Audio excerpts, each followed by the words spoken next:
ka ba, mami? Ang tinutukoy niya yung bagong bili kong bahay, kung itutuloy ko pa daw yung pagbili. At eto pa, mukhang alam ko na yung reason kung bakit yung mga sister ko parang pahirapan sila or hindi sila pinakikinggan kahit anong papel, kahit anong explanation kung ba't hindi sila pinapapasa. Parang feeling ko, may discrimination siguro na naganap kasi nagpunta sila sa subdivision, naka-tricycle lang sila.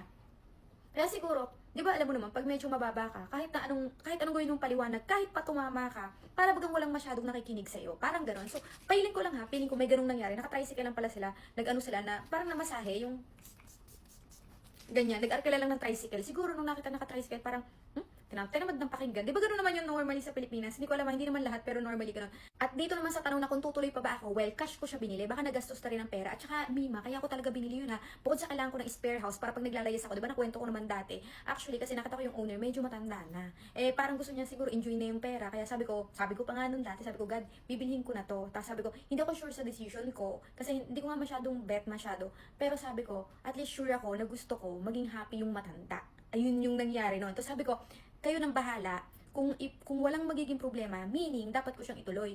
Pero kung magkakaroon ng problema, meaning hindi ko siya dapat ituloy.